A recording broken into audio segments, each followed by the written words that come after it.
this video, we are talking about repetition in Python and especially definite loops. A for statement is one way to create loops in Python, which allows us to repeat one or more statements. A for statement contains two parts: the header, which specify variable and the sequence, and the body of the loop, which specify the statements that we wanted to repeat. All the statements in the body needs to be indented in the same way. In this example, we are seeing a for statement that printing warning and the value of I. The I is gonna get each of 1, 2, and 3 as the value on each repetition. The general syntax of a for statement is like this, that you have a for keyword, and after that you need to specify the for variable, and the sequence comes after the in keyword, and after the column you have the body of the loop, which all of the statements needs to be indented. So the for loops works in this way, that for each the value in the sequence, the value is going to be assigned to the for variable. All the same statements in the body of the loop are executed using the value, and once all the values in the sequence has been processed, the program continues with the first statements after the loop. This flow chart shows executing of a for loop. So at the beginning we ask this question: does the sequence have more values?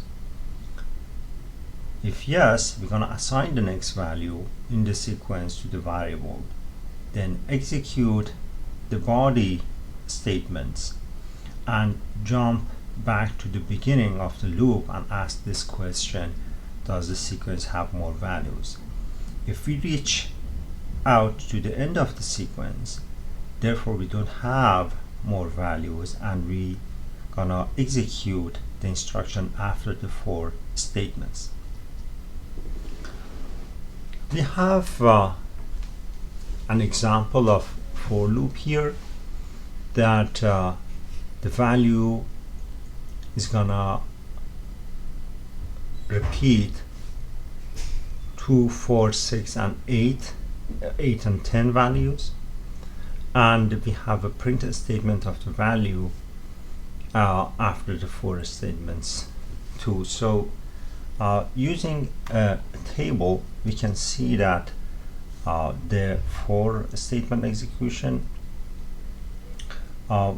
we ask the question if we have more values. Yes, we're gonna assign the next element to the val variable, which is gonna be 2 at the beginning, and we're gonna print the value times 10, which in this case is 20, as the output.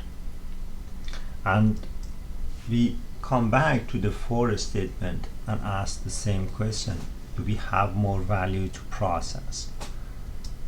Yes, the next value in the sequence is 4, therefore the value of val variable is going to be 4, and output is going to be 40.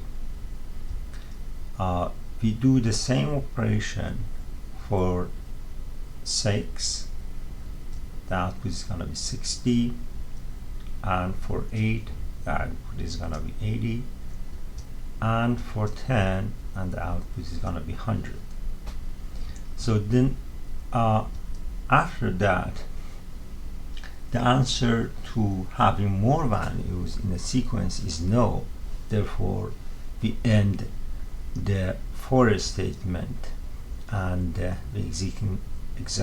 exiting the loop, and we need to execute the next statement after the loop and printing the value. which is going to be the last value which that is assigned to it, and it's going to be 10. So if we wanted to write a definite loop, which means that we know the number of the repetition before executing the loop.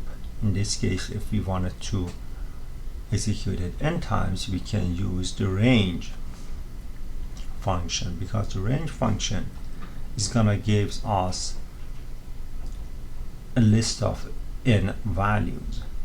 Therefore, in this example, if we wanted to print a statement 5 times, we can use range of 5, and it's going to print 5 times unfailing looping.